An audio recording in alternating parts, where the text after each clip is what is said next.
Well, good morning and welcome to Series 2, and this is Episode 4, and I am sat at the Grove Hotel. Been here many times. We're trying to be joined by Anna Durnell, who is the General Manager, and also one of the first customers of my guest today. I'm delighted to have Simon Wordsworth here, the founder of 59 Club. Simon, welcome to the Grove. Thank you very much for asking me. Oh, my pleasure. We've known each other for, 25 years now? It goes back to Loch Lomond days, I think. Well, I think there was before, actually, because I think, obviously I've known Rich Bevan forever, and I think through that, Dubai, maybe? Yeah, probably Dubai. So, it's been a long time.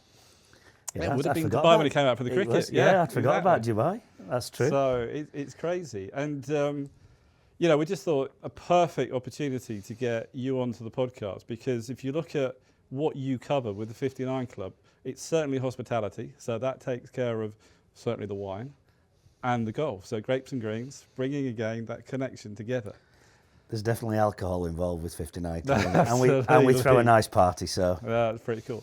Before we get started, we normally and always look after the wine first. So we've just joined with a partnership with Gusbourne, and we're delighted with that. Gusbourne, based in Kent, and have probably, certainly the big six of English wines. For me, they probably are the most distinguished of the English wines, and we're delighted that Gusbourne have come on board. Today, we have a Blanc de Noir. So in the Champagne method, but a little bit more Pinot Noir grape. So you'll feel a little bit more raspberries coming through, hopefully a softer blend, not quite as maybe acidic as you would have from a normal Champenoise method. Let's see what you think.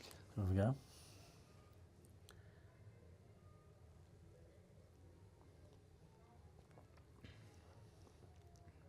That's very nice. Smooth, isn't it? That is very nice. Smooth. Look at the bubbles.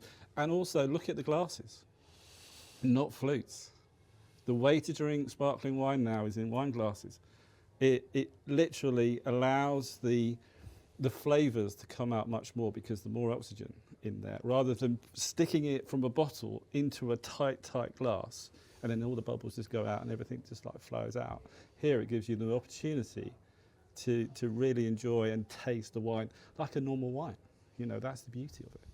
So I only learnt that the other day, which is fantastic. And I've only learnt that now. There you go. See, and that's all part of 59 Club, isn't it? Learning. Every day is a learning day. Too right it is. And we also then go on to what's your wine story? We've kind of talked about how 59 Club, and I know there's a wine story behind that, but you've got a couple of them. Let everybody know what wine stories you've got. So from a 59 Club perspective, it was 59 Club was born as a business over 3 pints of beer. So not wine, but alcohol. Okay. Wine comes in a little bit later. Okay. But it was born after 3 pints of beer after a game of golf in the Belfry, in the Sam's Bar. And I just played golf with 2 millionaires, right? 2 really nice guys that I'd known for a long time. And we were sat having a natter. And at that point, I owned an events business and a conference business, but my love is golf operations. Okay. And I was just telling them about an idea that I'd had a few years ago. And I just hadn't got time to get it going. And they went, well, what do you need to get it going? I said, I can't do it. I just need to employ somebody. Mm. And it was, well, how much was that cost? And within about 2 minutes, I'd come up with, okay, it cost me about 30,000 quid. And they said, well, we'll give it you. And they did. Right. So they gave me. That's a good business plan. That was it. And so they gave me 30,000 quid, and then jokingly, and I said, right, okay, well, you have 15%, you have 15%, 15,000 each, and off we went. And jokingly, I then said to them, why would I want to go into business with you two? Bearing in mind that they're millionaires, And they said, well, give us our money back in 2 years' time, give us 10% interest and give us our money back in 2 years' time, and you can buy us out. And if you can't do that, don't. Okay. So I did. Right. That was a challenge then. Can I create a business? So I did, and I bought the shares back. And, fantastic. And that was 59 Clubs. It started over a beer. Right. But the wine element of it was up at Loch Lomond in 2018, and it was about really 59 Club at that point was a nice little business. It was a sideline for me. I was fully focused on my conference and events business. Yeah. And I spent 90% of my time there. And we were drinking an Ernie Els Cab Sav at Loch Lomond after a game of golf. And I was with a gentleman called Peter George, who just floated a pharmaceutical company and cashed out, and I asked him what he was doing next. And I'd known Peter for 15 years, so he's a good customer of ours, played a lot of golf together, and I just said to him, okay, what are you doing now? And he said, oh, I'm going to do this in healthcare and this in healthcare, which is what his world was.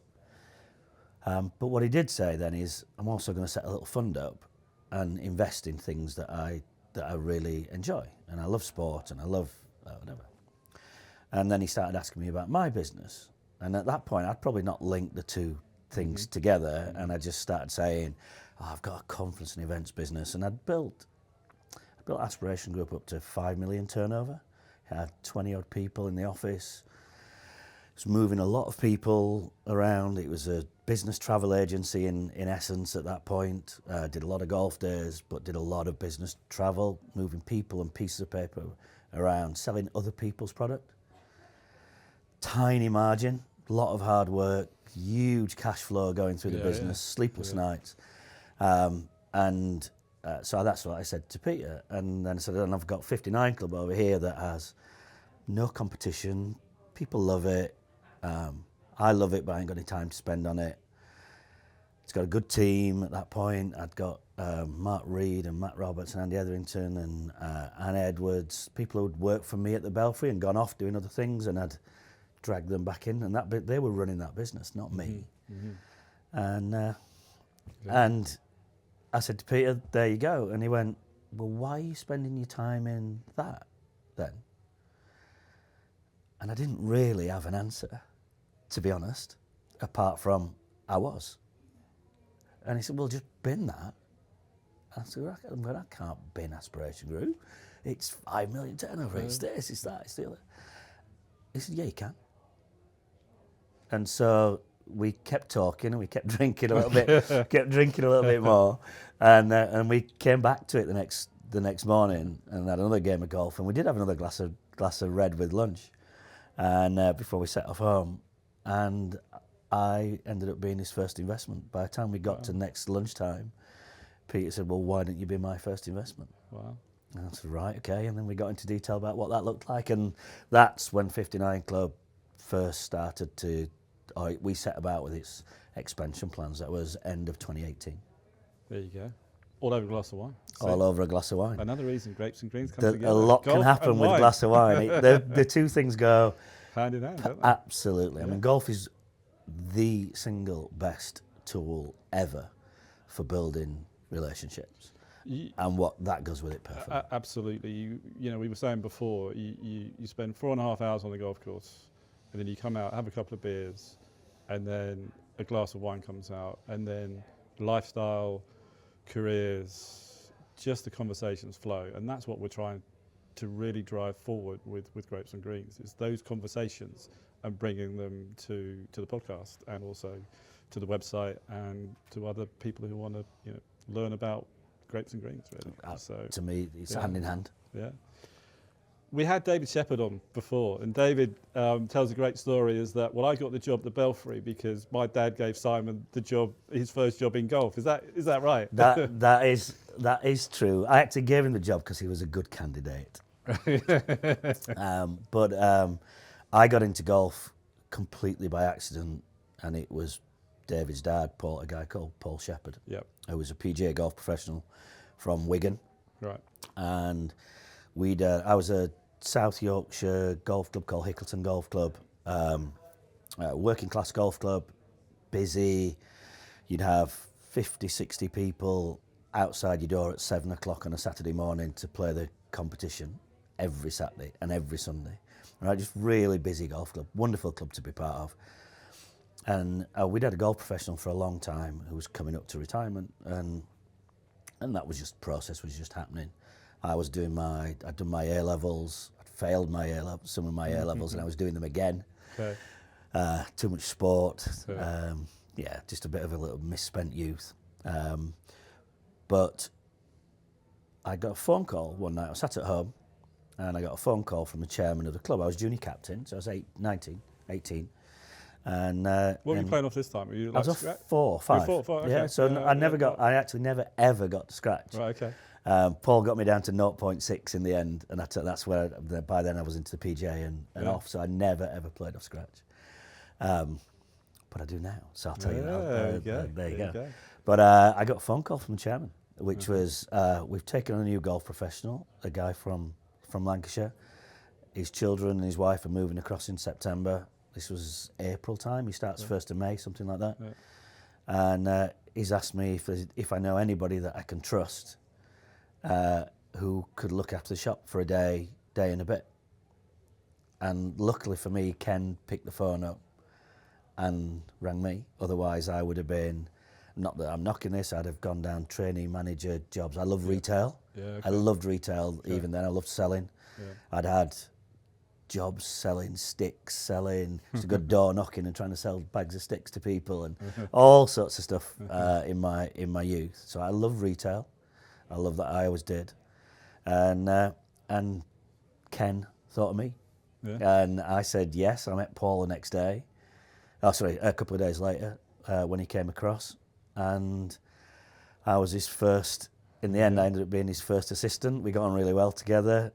We had 3 really good years as I went through my PGA training, and I learnt an absolute ton off his dad. His dad was brilliant for me. And then obviously David came aboard, but Sarah Jane, David's wife, now works for 59 Club, but had worked for you at the Belfry before. She did, yeah. We ran a scheme, which we'll come back to later, where we took on between sort of 4 and 8 golf professionals a year, and we looked for almost university quality people who weren't going to be golf players, but their golf was good enough to go through the PGA scheme.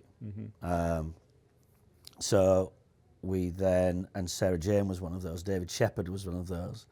And in the end, I mean, when I left in 2006, 2005, there was nearly 30 odd of them on the scheme, and on a 4-year fixed program that was just rolling. And they met together there. They got married, had kids. And Sarah Jane, she was brilliant when she worked for me at the Belfry, and she was trainee. I think she was trainee of the year. She'll probably say she's better than David, I would say. I think David says that anyway. Pardon? I think David says David that. said that. Okay, yeah. All right then. And I said to her, whenever you're ready, give me a shout. I'd love you to work for us again. And then when the kids were young and she was at home and doing a little bit, she used to help us with some of our analytics of mystery shops. Okay. 10, 12 hours a week, that kind of thing, around 2 youngsters, and continued to do that. And then I just said to her, look, whenever you're ready and the time's right, give me a ring. Yeah. And she did so about 1.5 years ago, and we had to wait for her to finish her degree, which she did and passed. But she started full time with us in May. So brilliant. Yeah, it's a great story all the way through. It is. I mean, I used to babysit for David. I think part of the deal was, I'll give you the job, Simon, but you need to babysit for my kids. But they were all right. They were well behaved. They went to bed. They went to bed. So from there, was it straight to the Belfry, or was there a gap? Oh, there was a little gap. I went to work for a guy called Mark Pearson, who is, I'm still really good friends with now. Unbelievably commercial as a golf professional. Really gets it. Brilliant coach and really gets it. I went to him for an interview, so starting to look at what comes next for me, because Paul wasn't going to go anywhere, so it was like, where do I go as an assistant golf pro? I was doing okay in my PGA exams. Ended up finishing, I like to say joint second, but if you look at the board, it says 4th. I think I lost on a count back because they were the same grades. But so I did really well in my PGA exams. Right. And Mark, I went for an interview with him, and he said, great, but the interview's not about this job. I need to tell you what it is about. And he was doing a deal with a farmer, right? And they were basically building a driving range in near Worksop, so about sort of 10, 15 miles south of where we were. and put in a sort of 20-odd bay driving range, big retail outlet, Petron Custom Fitting Centre. This is 1990. Yeah, wow. Bit different today, aren't they? Just a little bit. Yeah. But if you imagine you're just about getting golf pros now doing custom fitting at normal clubs. We were doing it 35 years ago. We were custom fitting beginners. Yeah. So doing length and grip size and things like that. And that kind of mentality shaped me, spending time with Mark, the grounding that I had with Paul, and then the different outlook, for more scalable commerciality with Mark. And then luckily for me, the Belfry opportunity came Was up. it an advert? Just an advert. Yeah? And Just you thought, an advert, go for applied, it, and I said to Jacqueline, I don't even know why I'm applying for this. Yeah. But I did, and they interviewed me, and then they invited me back for a second interview. I was how would I describe myself? South Yorkshire council estate boy, no money in our family at all. Didn't go abroad till I was 17, couldn't afford things like that. Our holidays were bed and breakfast in Bridlington, and they were wonderful. Right, I'm not knocking that, but but that was the extent of our life. And I got invited back for a final interview, which I ended up finding out there was only actually me going for this final interview. But they put myself and Jacqueline up the night before in a suite. Wow. And we walked into this room, and it's like it's as big as our house. Yeah. And to be honest, they could have offered me whatever they wanted the next morning, and I would have just said yes. It is funny, isn't it, when you look back? I mean, my first tour event as a referee was Monte Carlo, and we stayed at l'Hermitage. Right. It's just amazing, overlooking the whole marina or whatever. And my room was bigger than Jill and I's flat, and you just go like, oh my God. Different life. Different life. Yeah, different life. It is. Right. So the Belfry, and then what was it like then to be the director of golf at the Belfry? I mean, because it's pretty high profile back in those. So it was what, 92 was that? So I started in 92. And it was Rob Maxfield, who's just left the PGA. Who's just left the PGA, or leaving the PGA. Yeah, he rang me last week before it came out, and said what he was doing, and fair play to him. He wants to enjoy himself, so it's brilliant. He's done a great job. But Rob was my boss. Yeah, he interviewed me. Head of HR was Melanie King. She interviewed with him, and Rob was brilliant to work for. De Vere as a company was superb to work for. Okay. Unbelievably commercial, and every penny that we were allowed to spend, we had to fight for. That's something that David came out as well. He said, I really learned about that from a business perspective. No, the value of a pound was drilled into you, and the return, every time you looked at a pound, it was, how can I make that £1.25? Yeah. It had to, if I spent a pound on something, it had to generate 25 pence somewhere quickly. And that really teaches you to think projects and spends through. Sometimes it forces you to do things that are not right. So we built the driving range and didn't put the proper drainage in because we couldn't afford, we weren't allowed to. So sometimes it restricts you and causes you a little bit of problems further down the line. But De Vere as a group were brilliant for that, and they backed the Belfry in its choices. It made the most money for them out of all the venues that they had in their group. It was the tool that was going to help them, their stock price rise, so they tended to back it. And Mike Maloney was a golfer, who was the hotel general manager. Met Mike, Rob, big mate of Sandy Jones's, obviously when the PGA was there. Absolutely, and Mike got that relationship with the PGA really quickly.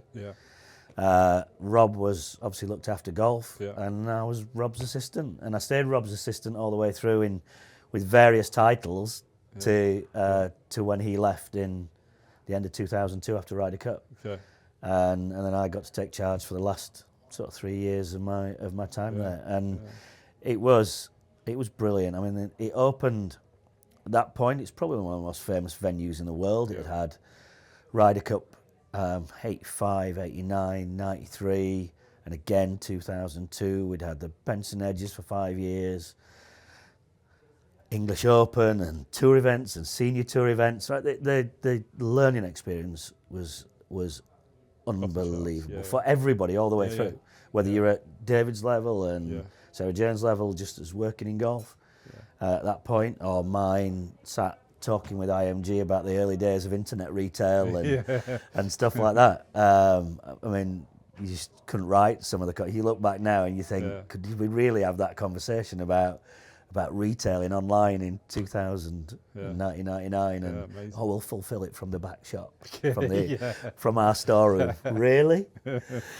But brilliant, right? Just brilliant opportunities. And you got a chance to go to Augusta, was that right? I met a guy who was a member on the board at Augusta Country Club next door. Yeah. And I looked after him during Ryder Cup. I was at the door in my suit and just chatting, just wasting time and chatting, and I ended up looking after him, and I got on really well. He came back every day. We were staying at the hotel. We ended up having dinner, and he said, "Come and stay with me." Right. And I went, "Yeah, okay." You know, like people say, "Yeah." You just go, "Yeah." People, okay. And he kept pestering me to come and stay. And reached out to me afterwards. He's going, "When you come to America? When you coming to America?" And me and Jacqueline had decided we're going to have before we had kids, we're going to have a holiday and get a car and just drive and stay, not plan it, stay in different places. And he said, "That's when you're coming to me." So he said, "And we'll see what we can do about giving you a little look round Augusta." Because as much as he was on the board at Augusta Country Club, so we played there and had dinner there and Sunday lunch there. But he helped Augusta with car parking. Okay. So he had a bit of an in. Yeah. So we stayed at his house and we got in a car one morning. He said, "Come on, we're going." And me and Jacqueline followed him down and we pulled up into I can't remember, it was a Wendy's or something opposite the main, the main entrance. And this shows you where golf was at the time. So 1995, I think, 6. Mm-hmm. And I didn't know this. I should have done. I didn't know this, but we park up. Tom gets out of his car, comes to me, and so it's me and Jacqueline sat there. And then he turns around to Jacqueline and says, "Right, okay, we'll be a couple of hours." And she said, "Can I not come?" He went, "No women." I haven't, yeah. So we had to leave. So I've now got a choice. Yeah. Do I take the correct road and refuse to go in with Tom, or do I go in and have it? So I looked at Jacqueline and she went, "Just go." So I did. All right. So it was September when the golf course is shut. So it opens up probably October through to end of May, and name was on the gate. Nobody's around. And we drive up to the clubhouse, meet the director of golf, and have a tour, and walk all around the clubhouse, walk around the butler cabin. It was raining, so we got into a little buggy and drove around the golf course. Couldn't play, couldn't hit a shot. I gutted down at Amen Corner and couldn't hit a ball. But yeah, I mean things like that. And it let me play in the Benson. I got to play in a European Tour event, which was unbelievable, really. Yeah. Who did you play with? Can you remember? I played with a guy called Mark Foster, who won the South African. Yeah, he's a good player. Who'd won the South African Open that year. Yeah. And a guy called Nick Cassini, I think it's Cassini, who was an American, one of the top American amateurs at that point. Yeah. And he'd come. Benson Edges always used to invite over from different parts of the world really good amateurs to play in the event, and that was my draw in the end. 8:10 Thursday morning.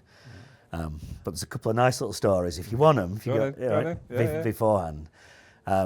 It was the 5th year that we'd had the Benson Edges, and jokingly I'd asked Richard Brown, who was the lead organiser of Link between the tour and B&H, can I have an invite? Not thinking he would ever say yes.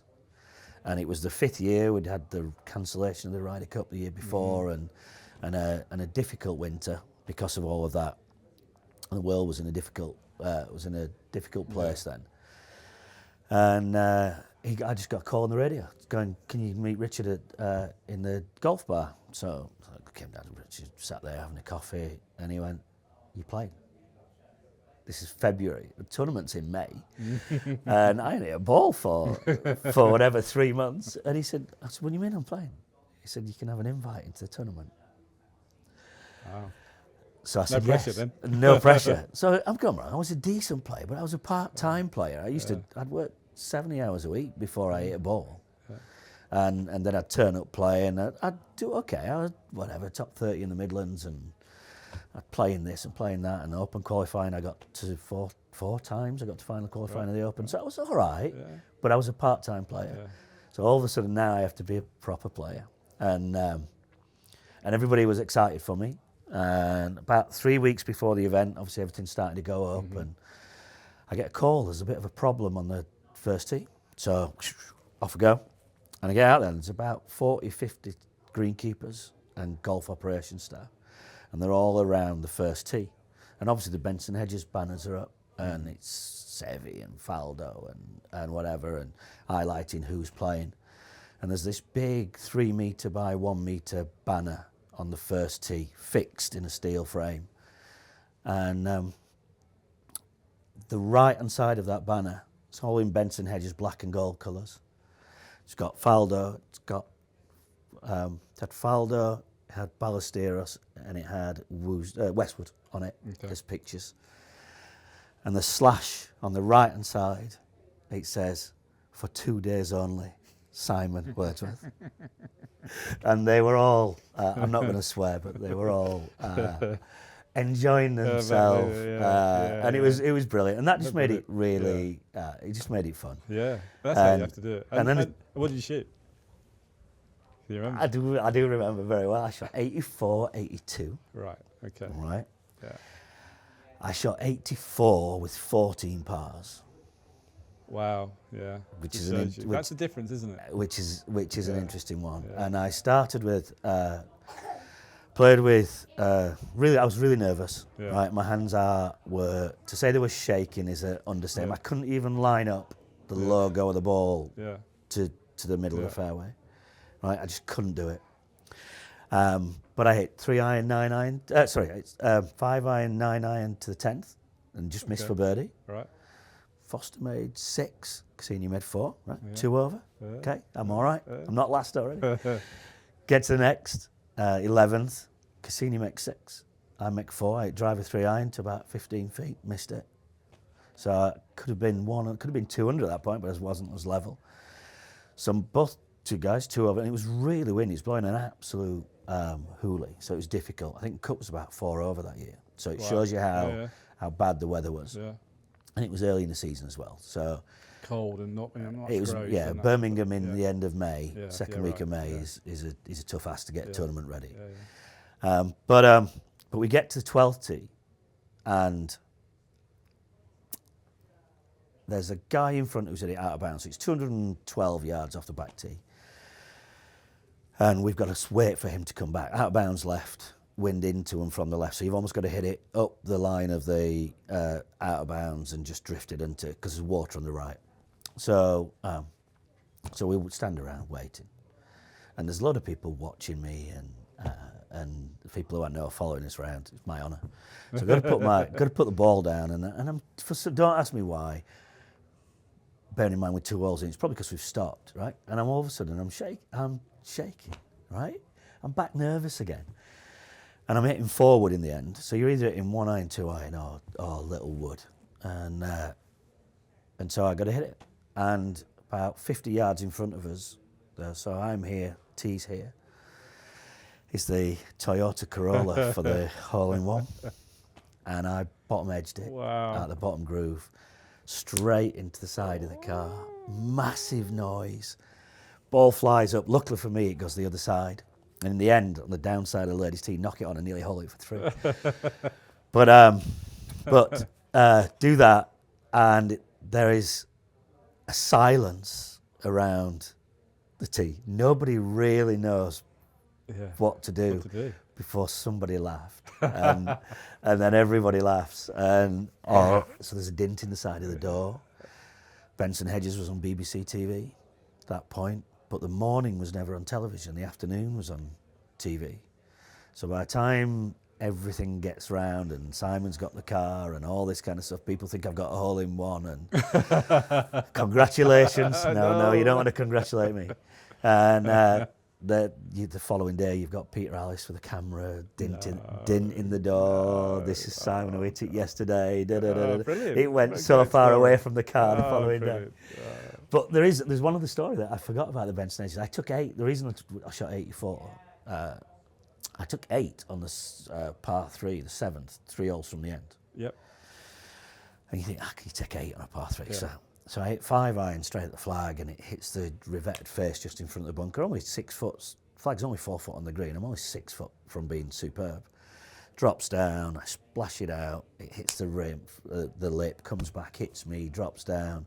So I've had 1, 2, 3, 4 penalty, chip back 5, on 6. The easiest 8 you could ever have, right?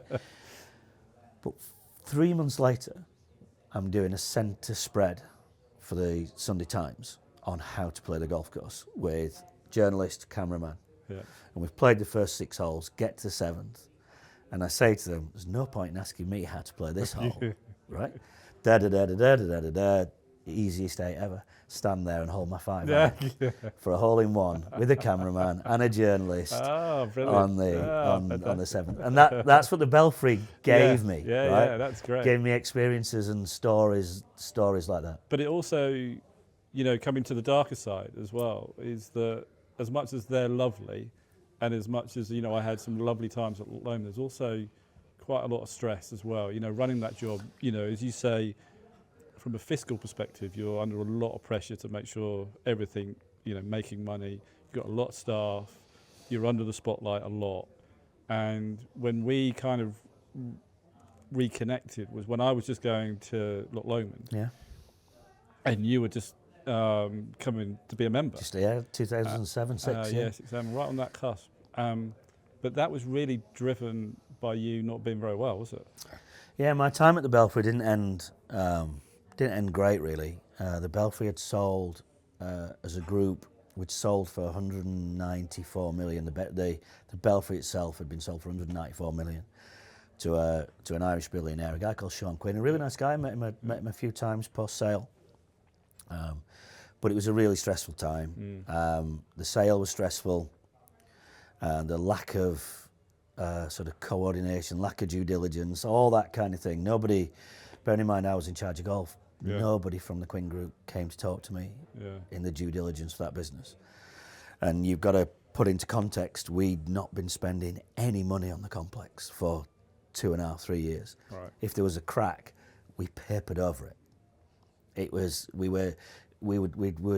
our job, I was being paid to stress that asset ready for a sale. So, yeah. And that was my role, and that was what we had to do. And it was really difficult. And in the end, it was. And I suppose I'm not. I would have said I'd have had myself as bulletproof, right? 37 years old, and I would have had myself as bulletproof. I was confident. I'd run a good operation. We'd hardly ever missed budget in 15 years that I'd been there between myself and Rob, and I couldn't take it, to be honest. And it made me ill. Nearly cost me my life, and taught me a lot, really. And I left the Belfry from a hospital ward. Wow. In essence, I handed my notice in, having been in intensive care for 5.5 days in an induced coma from catching a virus that was just because my body was run down. Yeah. And I just kept pushing myself because that's what I was. Yeah. That's what I'd been turned into, really. Yeah. And I just kept pushing, and in the end, I couldn't take it. Yeah. And my body just had a little.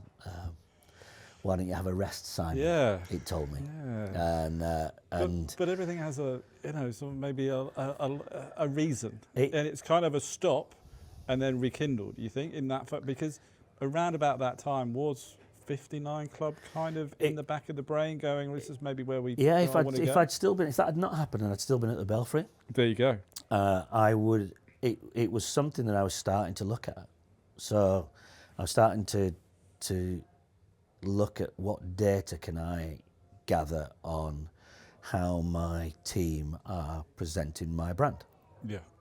Right. So what is happening in all those little Yeah. touch points? What is a golf pro saying to a pupil? Yeah. Yeah. Right? Who knows? Yeah. Right? We don't know. We have academies Yeah. and whatever. We haven't got a clue how they're. And I didn't. And I'm sat there thinking, I don't know. I've got 30 odd golf professionals, and I don't know what they're saying. That's really what it started. Are they talking about membership? Are they trying to find out if they've got a golf business? Are they talking to them about corporate membership? So I was coming at it commercially, and all that kind of stuff was going in my mind. And at that point as well, the Belfry sales office was selling golf, but they're selling my budget lines. Yeah. Right? They don't know about golf. They don't know. And I was trying to get influence into the sales office, and it was really difficult. So I'm thinking, well, how can I find out what the experience is if somebody rings up and says, I want to book a golf day? What are they doing? What are they saying before it comes to us or we get to know? Because I can't get a golf professional in there. I can't get somebody in there who I can control. Yeah. And that's where a revenue manager, where you get into structures where a revenue manager wants to control this, and they don't want different departments in, and you've got to fight your corner. And so 59 Club was in my mind in 2005, and then illness happens, and I start the easiest thing in the world, which is a conference and events business. So I've got 59 Club, I just left it. Yeah. Right, it was sat in my notebook. I have a little notebook with all my ideas in, and it was sat in that notebook, and it stayed there for 3 years while I built a conference business, really, an events business. I mean, when I was doing some research on 59 Club, I kind of felt like I knew what it was. And we spoke a couple of weeks ago, and it was like, yeah, okay. And then I went into the website, and you're all over the world. 40 countries, you told me? Yeah, just under, yeah. 750... 700, nearly 800 venues. Right. Nearly 1,400 outlets that we mystery shop. Right. It's busy. There's nearly 10,000 mystery shoppers around the world that we've built and trained, and they help us gather their data. We're a tech business. Has that really, do you think that's really grown with your conversation with Peter at Loch Lomond? And was that having someone of his sort of business structure to help and advise and then really develop? And was it, I mean, golf is not an easy place to do anything quickly. Yeah, it's very conservative. And it's quite a radical idea, about, I mean, it's the right idea, but it's a radical idea because, well, we can look after ourselves. We've got a great golf course, thank you very much. We don't need you, Yeah. How have people bought into your USP and your services, and why do you think you have been so successful? I think the success is down to the people that we employ. Yeah, I think and I think everybody's business is its people. Absolutely. And I think all the way through, we've tried to pick the right people, even at the cost of, it'll take us 6 months to work to get them to where we want to get them before they ever start to be productive to us. Yeah. So what people, I want, it's the easiest thing in the world to create a bit of data and give it to somebody, right? There's tons of tech out there that can do that, all right? But dealing with that data and understanding it and interpreting it, right? And you're a GM at a golf club, right? That's a lonely place. Yeah. And I didn't want to create a business that just did that gave somebody a piece of data and left them to deal with it and didn't care. Yeah. And so I've tried to build inside 59 Club. I've tried to build, and it's at the cost of margin. It's at the cost of, right. We're don't wrong. We're doing okay, but could we make more money if we did less? Absolutely, we could. Mm-hmm. A lot more. Do we want to? No, absolutely not. I want to build a brand where we're more than just a supplier, and I think I think that's what you can start to see inside 59 Club. In general, if you look at all of our employees around the world, they're young. Yeah. Right, the guys that look after Australia, they look after Asia, that are employed in America, that are across Europe, they're not old. So we've tried to go to young, forward-thinking people that are maybe a little bit inexperienced, right? But using 59 Club's brand as the thing that they're presenting, so that inexperience doesn't matter as much. We're not going in as consultants. We're not saying this is how you should do it. Yeah. I think the difference for us is we want to say... We want to find out how we can help you. We want to say, this is what happened. Yeah. Right? You might love it or you might hate it. Yeah. Right? But this is what happened. Facts don't lie. That's us. Yeah. Now, you might be completely happy with that. Yeah. That's fine. Yeah. We're not going to say, don't do this, don't do that. And then if you want to say, well, how do we make this better? Then we can go. Right, okay, well, we'll help you with that. And I think if you look at 59, where we do that really well, we hardly ever lose customers. They stay with us. We sat here in the Grove. Yeah. Right. Why does the Grove need 59 Club? It's 5-star, it's stunning, it's beautiful. It's not just golf, this is hotel as well. It's hotel, it's restaurants, it's spas. Spa, yeah. Right. They were one of our early customers. Anna was an employee in the golf shop, I think, at that time. Came from Loch Lomond, I think was assistant professional here, and is now in charge of the whole place. And all the way through, we're part of their strategy to drive rate and drive retention. Yeah. Right? They see it as, and we've gone on a journey where they've got better and better and better, and now it's keeping it there. So it's brilliant at 10 to 3 in the afternoon, as it is at 10 past 8 in the morning. Consistency, absolutely. and then raise that consistency. Absolutely. Yeah. And the best are getting better. Yeah. You can see that. Yeah. And others will make a choice. They'll either follow or they won't. That's right. And I'm not saying it's wrong to you might. 59 Club's customers are in general, and I am talking general here, are forward-thinking, younger side of our business. Mm-hmm. They get data. Mm-hmm. They get that it's not a threat. Mm-hmm. They get that it's an asset. Mm-hmm. And if you've got it, you can use it. So in that committee room, if you've got data, you're the most powerful person in it. Absolutely. It's not the person who shouts the loudest who wins, which is what happens in so many. I know because 4 of my mates tell me so. Absolutely. It's unbelievable. It is what goes on in amateur run, which is what they are in essence, businesses with a professional manager, and what that manager has to put up with. Is you couldn't write it. I mean, we keep building a 59. At some stage, 59 Club will write a book, and Matt Roberts will probably do it with us. Okay. And the stories that we've got collating, it is unbelievable. You do that many clubs, and just to you, I was at lots of different types of clubs, and 59 Club has picked. And as we said, like we're here at the Grove. Where yesterday I was at Hindhead, 2 very, very different organisations, both of whom, have been customers for quite a long time. And, I was talking to Jerry Kilby, who we both know well through gigs and all that kind of stuff. He was my first boss, actually. And he was saying, I spoke to Simon, we've got the 59 Club. Funny enough, I'm talking to him tomorrow. And we've done this, we've done that, and it's data. It's not, as chairman, I can actually sit with my board and go, well, this is how it is, guys. This is what it is, And as you say, that's really powerful, really powerful. Unbelievable. But I really like the fact, because I felt quite lonely at times at Loch Lomond. When it was a very difficult time. Recession, we didn't know really what was happening with the club, all that kind of stuff. And it's a lonely place, and you've got to make those decisions. You need help and support. And what you've just said there, I think resonates with a lot of people who are probably listening. Is that great? I've got someone I can pick up the phone to and just ask a little bit more, and that's so important. Yeah, and if we can give the answer, we'll give the answer. If we can't give the answer, some advice. We can go. What we can do now is we've got building a wonderful community, and who've got an affinity to 59 Club. Which and don't get me wrong, we're not an industry organisation. I don't want to be an industry organisation, but I definitely want to help managers talk to each other Yeah. and share best practice. And I was talking to somebody out in Spain on Tuesday. I was in Spain on Tuesday, who were talking about their membership model, and I said, "Oh, you just need to talk to. If that's what you're thinking of doing, you need to talk to Because they've done it.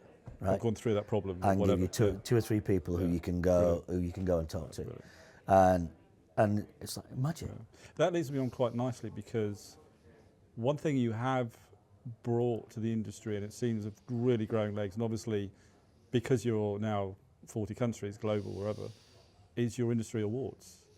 And these are really becoming, should I say, the Academy Awards of the golf industry? Is that something it's where aspiration? If you were saying that, was wonderful to hear. Yeah. It's our aspiration, without doubt. Yeah. I think we want to create a. Sometimes I get slated for saying this, but you can't buy a 59 Club award. You're either good or you're not. The data, they're all on data driven. Yeah. So there's a ton of awards in golf and in every industry that are basically marketing pieces. Yeah. And I didn't want to do anything like that, but I wanted to highlight really early. So we did our first awards in 2011. Like 30 odd people in Marriott Worsley, right? You couldn't write, you can't write Amazing. it. And really there were De Vere and Marriott. At that point there was De Vere, Marriott and about 8 or 9 other venues. That was it, right? It was the De Vere and Marriott show back then. But I wanted to, there's some people who really wanted to do, they were doing a good job, right? They were doing a really good job, and I wanted to highlight that. Yeah. And I'd got the data to highlight it. And that helps them in their careers. Massively. Right? And it helps the people underneath them see them going. So it helps 59 Club, right? It helps 59 Club down the ladder, but it helps individuals. And there's some really good organisation in golf that are doing some brilliant jobs with education. But that education is fixed, right? It's It is there. what it is. It is what it is. And anybody can do that. Yeah. You can go learn. It's actually delivering. Correct.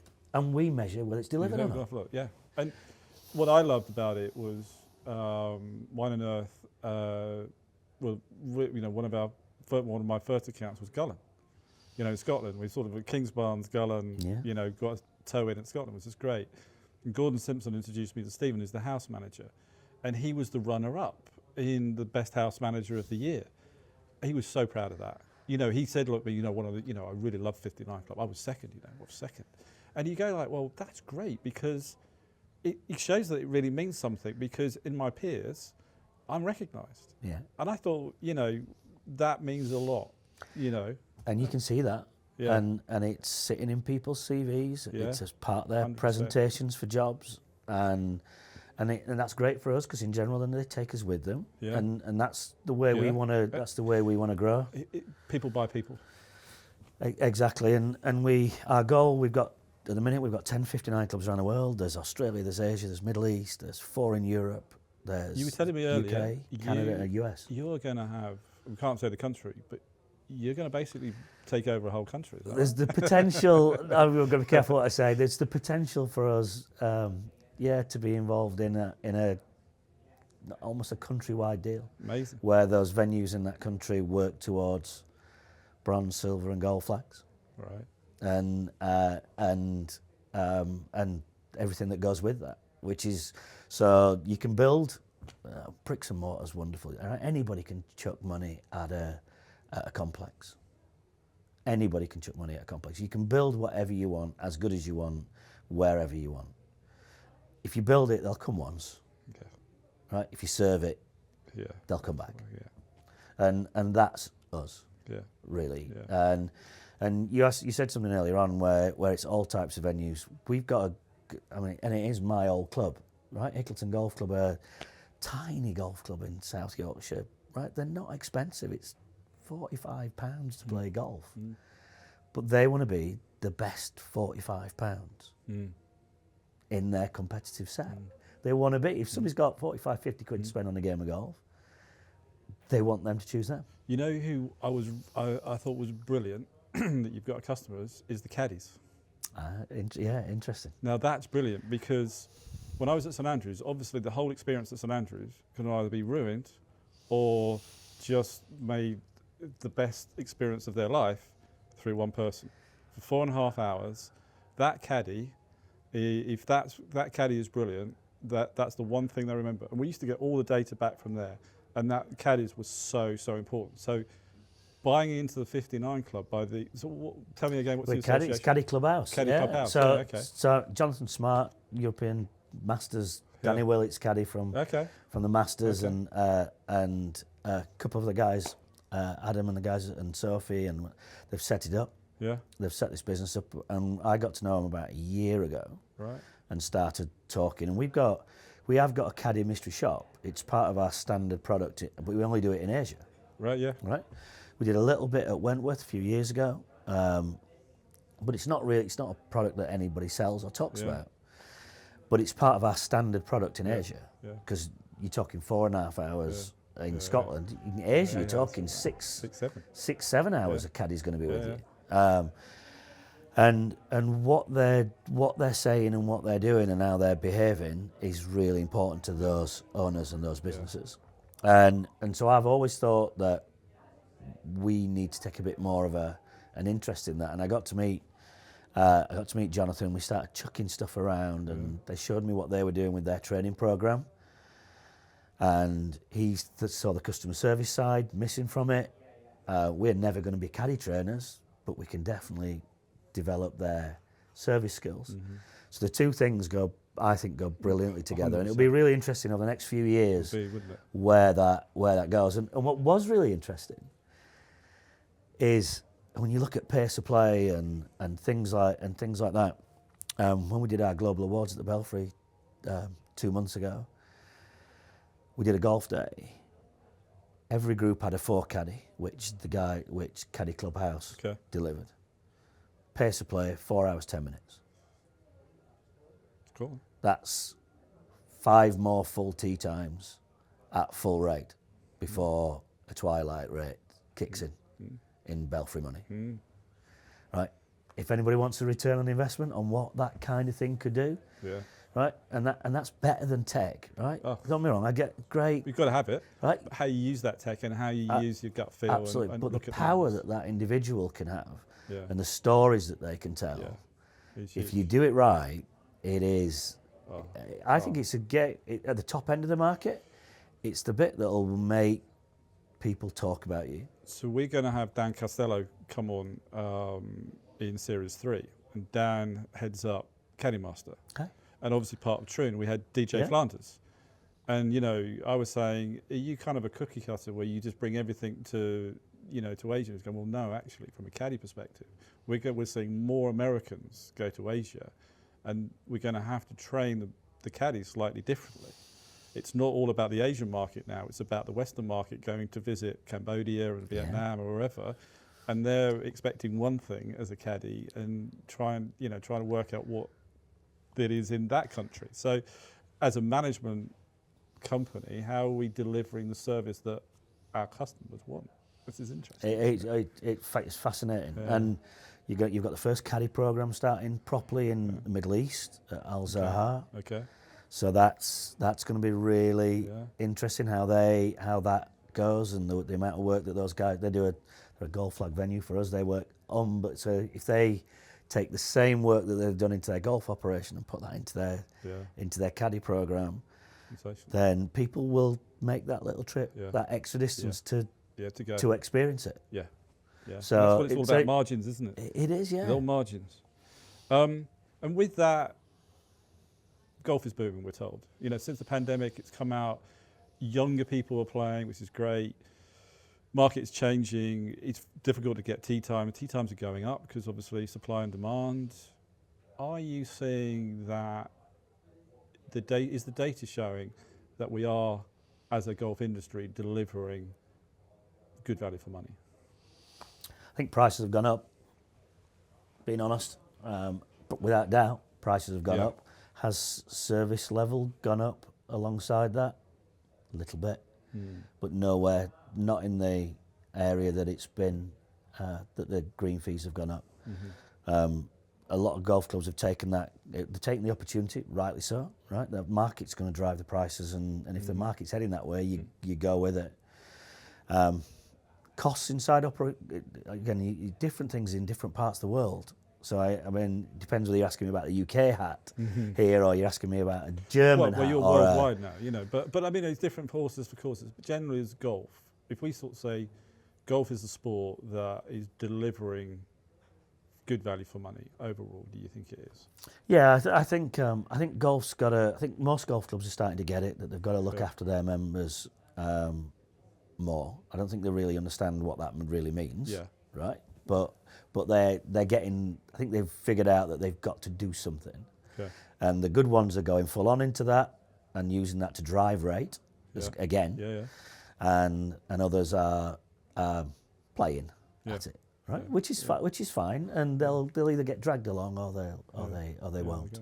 And whenever things get difficult, they'll be the ones to struggle. And I think if you've got a UK hat on, I think the cost base of running operations is an interesting one. Yeah. Right? That's going to create pressures. Yeah. That as much as that revenue is going up, the cost of running is increasing. Just national insurance over here.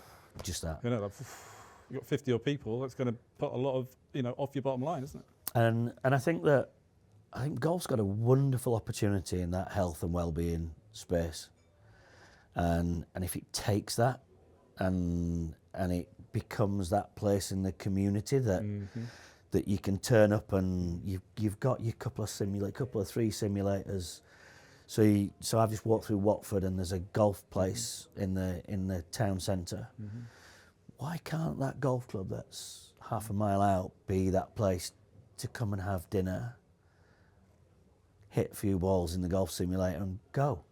Why? It's not all about playing golf. You've mentioned that word community a lot, and I think that's so important. I think that's the opportunity. Yeah, I think so.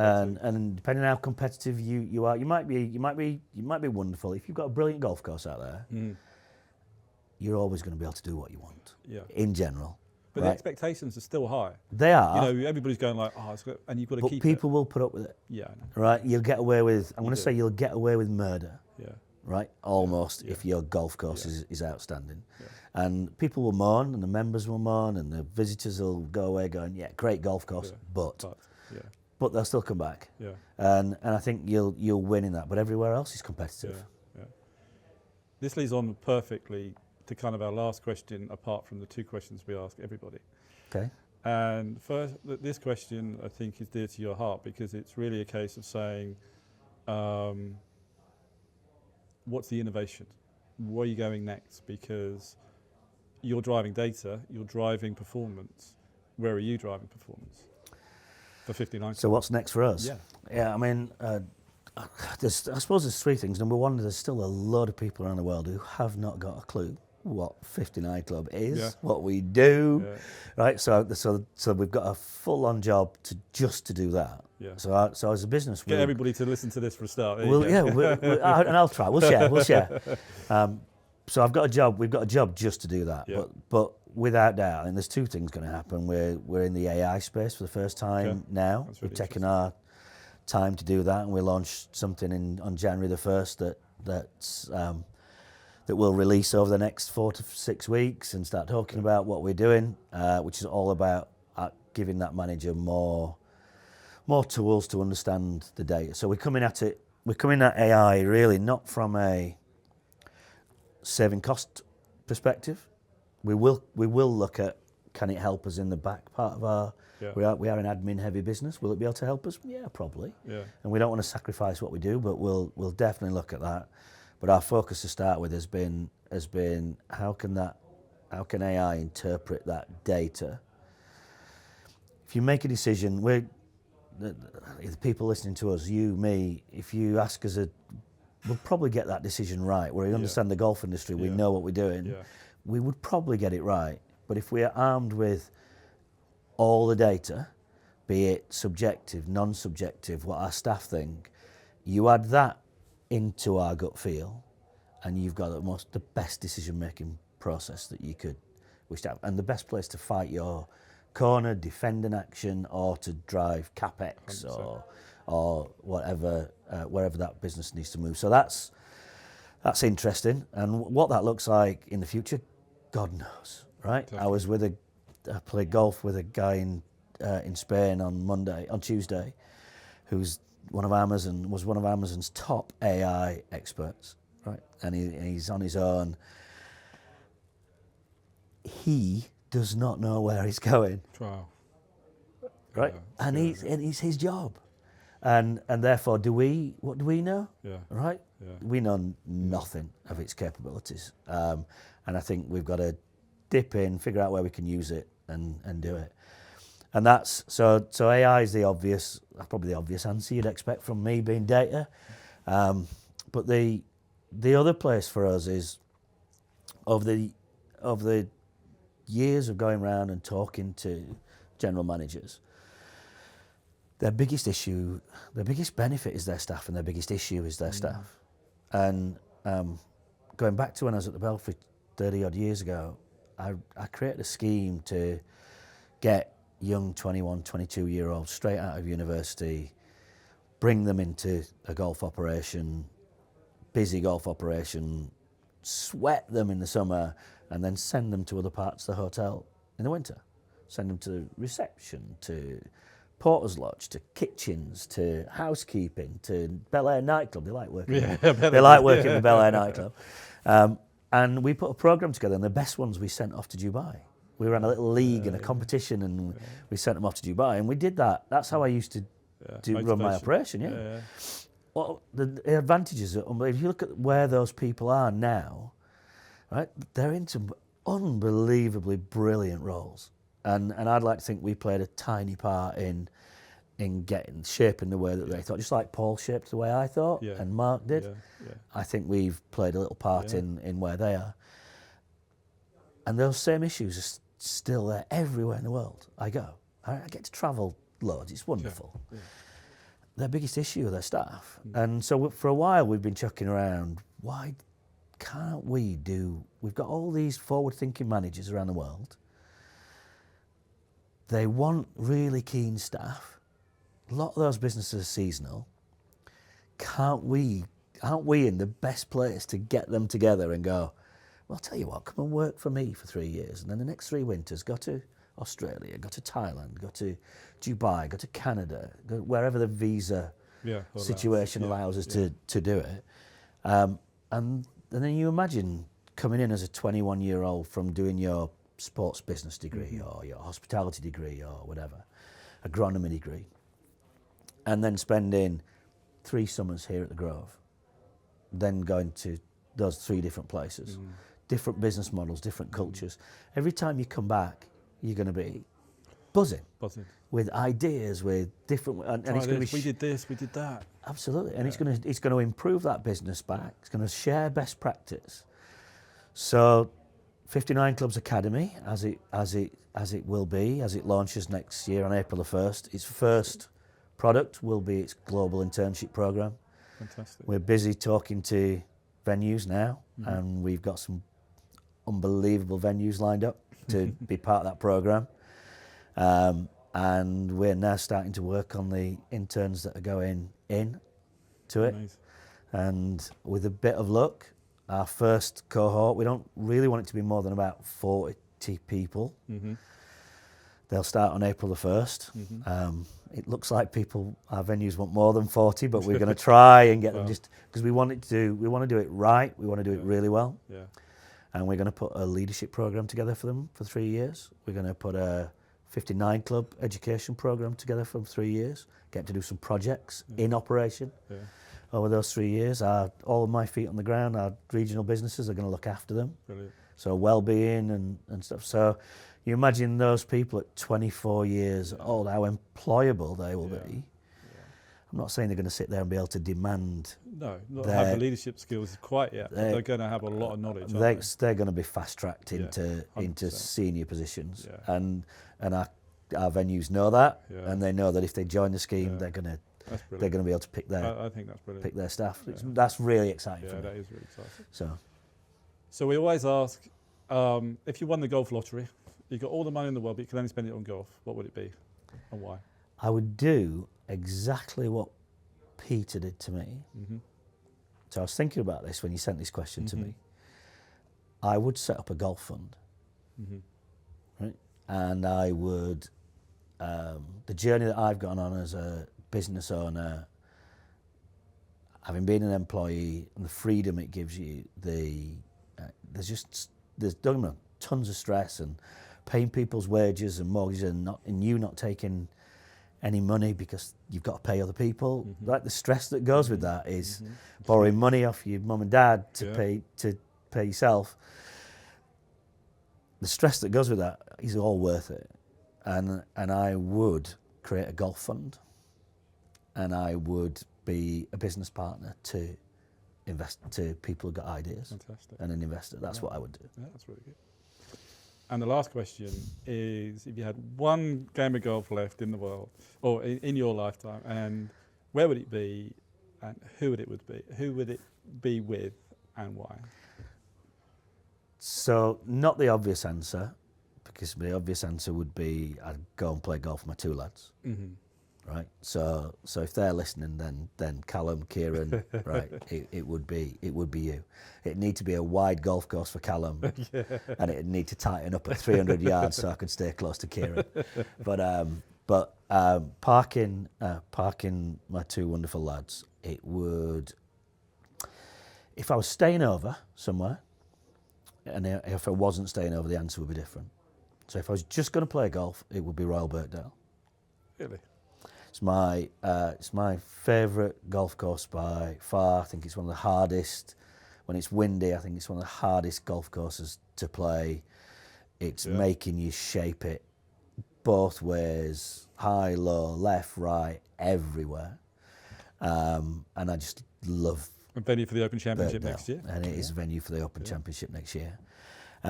So that would be my golf course if it was just a golf course. If I was staying over, Loch Lomond is without doubt still the best experience that I've had anywhere in the world. Right, and I joined Loch Lomond because I had somebody taken me, and it made me feel that way. And I swore that if ever I could afford to do it, I would join. I ended up joining by putting the membership fee on our mortgage, talking my wife into putting it on the house. So I gambled the house on my membership because we didn't have it. Well, starting the business, didn't have any money. No. 5,000 quid to start Aspiration Group. Wow. That's all I had. So I talked her into putting, and she did. She put it on there, which was interesting when it went bust 2 years later. That was a second time. There's an entire podcast on that second conversation.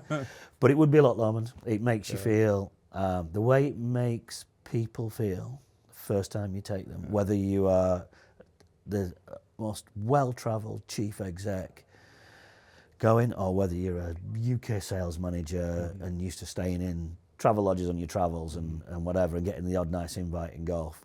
However you've got to go there, it levels everybody and changes it. I don't know how they do it. It strips away, right, all pretenses. You know who is a massive part of that? Willie Henry. Really? He's just the best at that. As soon as you go in, well, you know, I mean, he just makes everybody feel exactly like that. Welcome, part of the family. Don't worry, you're in safe hands. Just go enjoy. He is unbelievable. Yeah, the man is. He is. Yeah, I'd love to do a podcast. He deserves. You should do it. You should. It would be brilliant, wouldn't it? Because everybody would listen to it. Because anybody who's been to Loch Lomond would go, like, "I'm listening to that." They would. Yeah. And it's simple. It's simplest, guys. It's hello, chat, clean your shoes. Can I get you anything? That's it. Yeah. But it's all flowered up with a Scottish accent and a chat and the fact that he remembers who you are and he remembers what your son's names and your kids. Yeah, absolutely. You know what you drink. It is. And by the way, do you know this horse is running at 4:30? I'd put a tenner on it if I were you. Absolutely. Brilliant. But that just makes it normal. Exactly. Right, Exactly. That's the normal bit, Yeah. right? And it's an unbelievable talent, and how everybody has a Willie at their club. Everybody needs one. that. They do. Right? They need that. It makes it homely, and it carries on. To be fair, the staff are all the way through. But that's what I mean. That's brilliant. Pinnacle. Yeah. Now and it all copy comes from off him. there. Yeah. You know. And who would you play with at Loch Lomond? So this was a really difficult one, and I thought of of 3 people, right? And I went, who would make me laugh and cry? So Rowan Atkinson would make me laugh and cry. I don't know he's a golfer, by the way, right? And I've never played golf with him. But as a young kid, I used to love... Would you be Baldrick then? I just used to love Laurel and Hardy and all that kind of slapstick humour, and I think what he's done, right? I love. Yeah. Right? I love that humour, and so I would have Rowan Atkinson because I think across that game of golf, he'd have me doing both. Yeah. I would have probably my best friend, who's a guy called Richard Bevan. Yeah. Right. So I would Lovely guy. He's a good friend of mine as well, and just one of the nicest. He's one of the best networkers I know. Well, we were at a dinner. Unbelievable. We were at a dinner at Lord's last night. So I'm going to name drop. We had a private dinner at Lord's. There was about 120 of us in there. Not a fundraising thing, not however. And we got to listen to Gareth Southgate, Sir Andrew Strauss, Sir Steve Redgrave, and Dame Laura Kenny. Wow. And they just talked, and we had a nice dinner, and we just got to listen. And there were nearly 25 different sports in that room, and that's Richard. Yeah. Complete contrast to me in my build up, in my lifestyle and his lifestyle.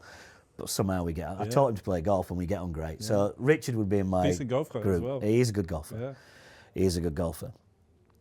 And the last one I really struggled with. And I ended up thinking that I'd want to achieve something in that round of golf. So what would I want to achieve? And I think I'd have the Prime Minister of the time. So not a particular Prime Minister, but I'd have a Prime Minister of a time. Right. And I'd have a real go at how they don't do anything for our businesses. Yeah. And they just make it harder and harder and harder. Okay. Whereas if you encouraged, I'd generate so much in more. taxes. Absolutely. Right. And they could have so much more. Couldn't agree with you more. And so I'd want to laugh and cry. I'd want my best mate there. And I'd want somebody to have a go at, right? Who would go in, at least at the end, and somehow I might have made him think, and I'd achieved something in my game of golf. So that's where I ended up. Simon, you've got an empty glass. Go on then. Thank you. That's been fascinating. I've thoroughly enjoyed that. Luke, how long were we going for?